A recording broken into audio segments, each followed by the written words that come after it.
Kent Hughes a peut-être refusé ce qui aurait été la plus grosse transaction de son court règne. Ouais, encore plus gros que Kirby Dach, Alex Newhook, et je pense potentiellement même que Patrick Laine.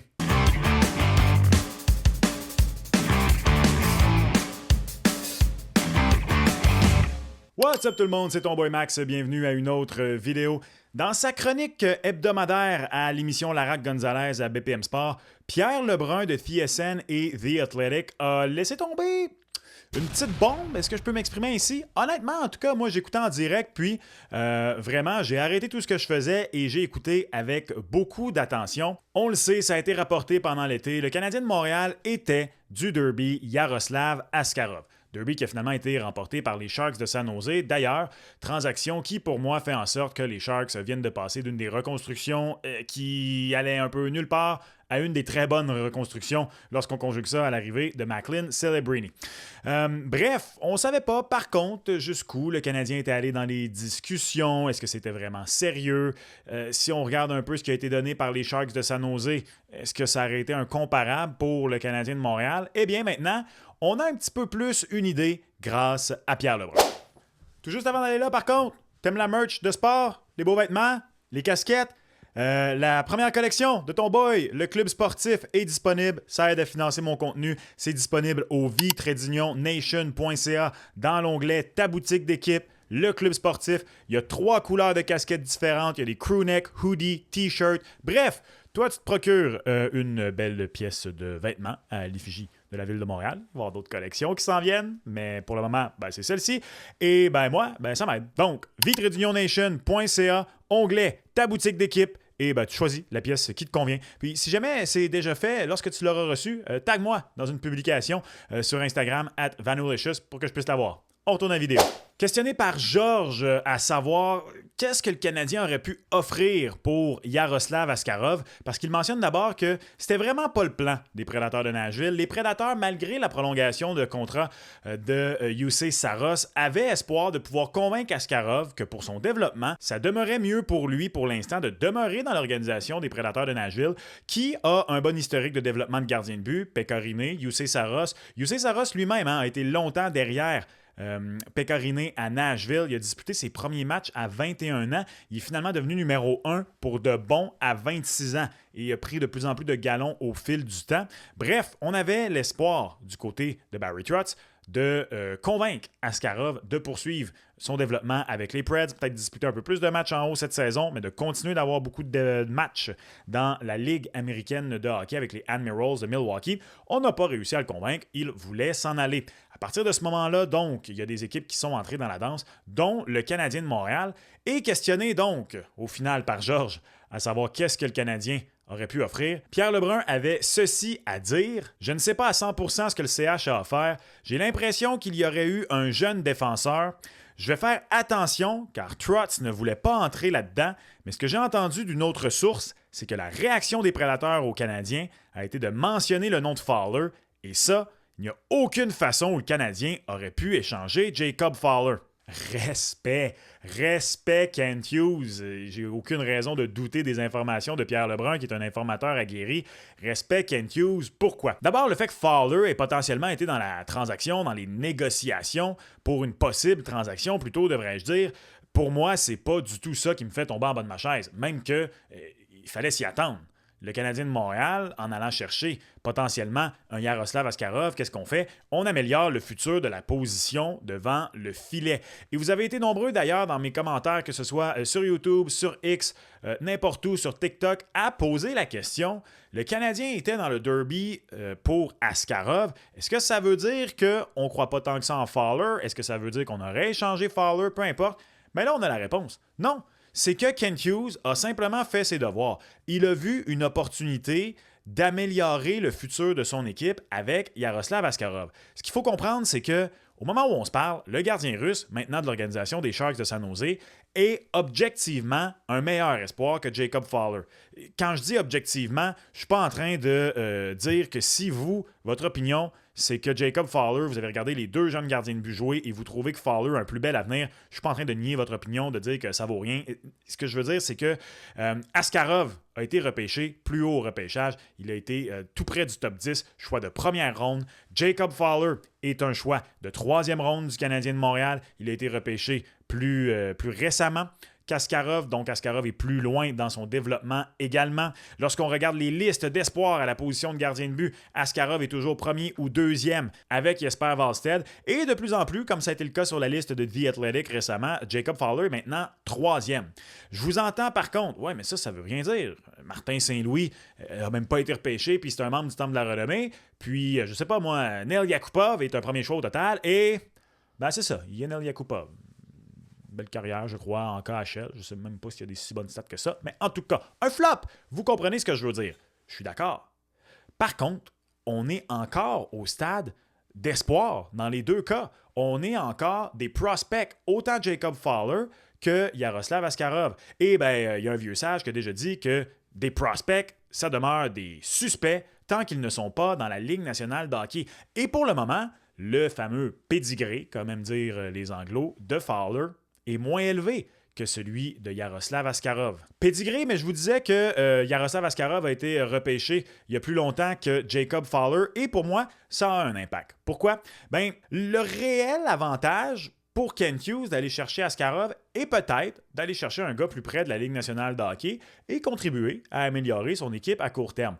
Je dis peut-être, bien sûr, parce qu'encore une fois, Askarov a 3 matchs de plus dans la Ligue nationale de hockey, dont 2 départs, que Jacob Fowler, qui en a 0. Faites le calcul. C'est ça. 2 départs, 3 matchs dans la Ligue nationale de hockey jusqu'ici pour Yaroslav Askarov. Par contre, dans la situation où il se retrouve maintenant avec les Sharks de San Jose, et je pense que ça aurait été une situation tout à fait semblable avec le Canadien de Montréal s'il avait pris la direction de la métropole, est la suivante.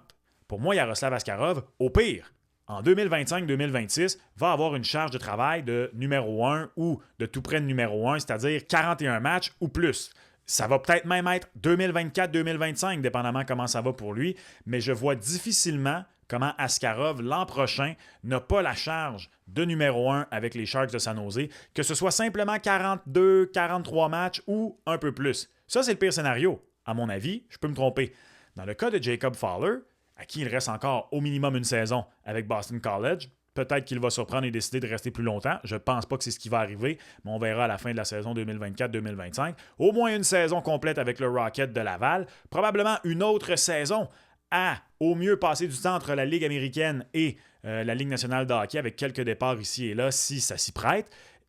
Pour moi, il n'est pas un gardien de but de la Ligue nationale de hockey avec une charge de travail intéressante avant, au mieux, 2027-2028. J'en ai d'ailleurs parlé dans une récente vidéo où il est question de Samuel Montembeault et ce qu'il peut offrir aux Canadiens sur la durée de son actuel contrat qui débute à l'aube de cette nouvelle saison. Ça va être la première saison à la suite du contrat actuel de Samuel Montembeault.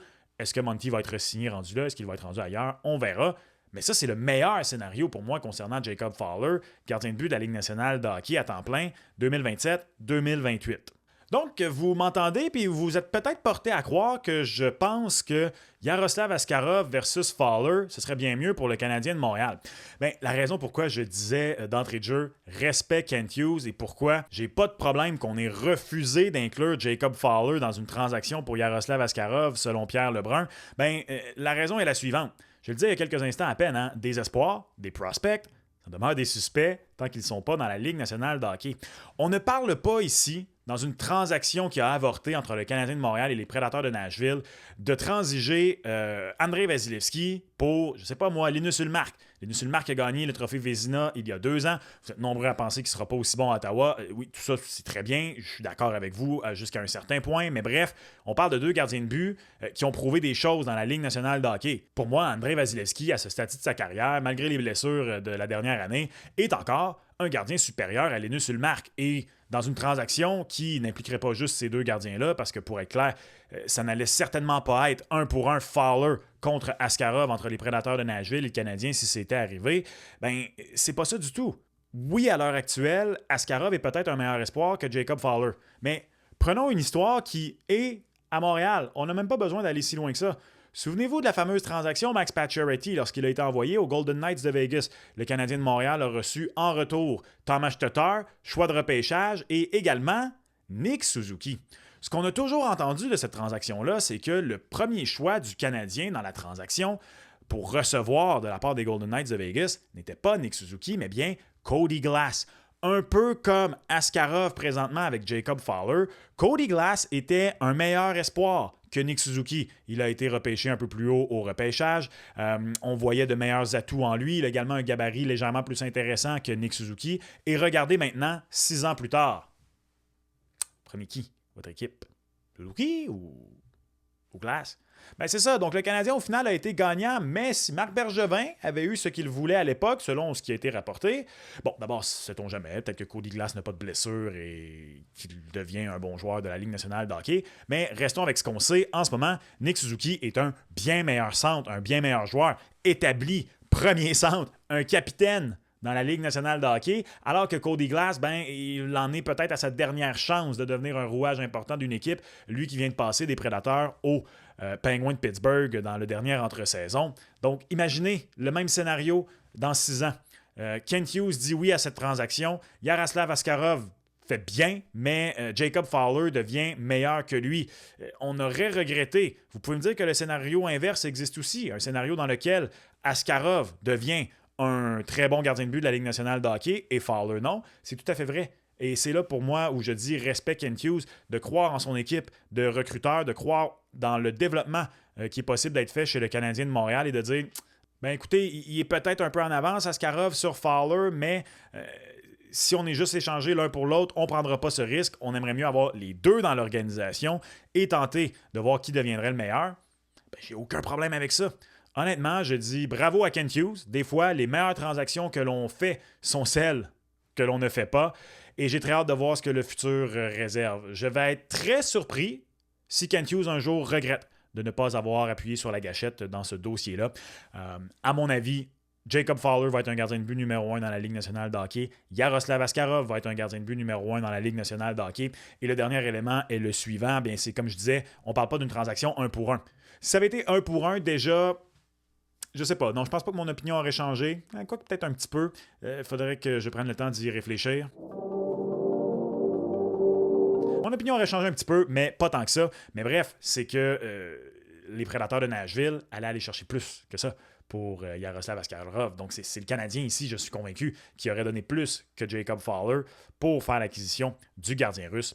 Et je crois au final que Kent Hughes a pris une bonne décision en refusant de laisser aller Jacob Fowler pour Yaroslav Askarov. Mais ça, c'est ce que moi, je pense de l'information de Pierre Lebrun rapportée sur les ondes de BPM Sport, comme quoi le Canadien de Montréal aurait refusé d'inclure Jacob Fowler dans une transaction pour Yaroslav Askarov. Toi, qu'est-ce que tu en penses? Est-ce que tu es déçu? Est-ce que tu aurais apprécié voir le gardien russe s'amener à Montréal en retour de potentiellement Jacob Fowler?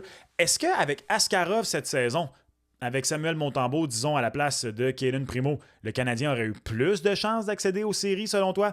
Ben, laisse-moi savoir en commentaire, comme toujours. Abonne-toi à la chaîne si jamais ce n'est pas encore fait. On a récemment atteint le plateau des 10 000 abonnés. Et comme toujours, on se reparle dans une prochaine vidéo. Ciao!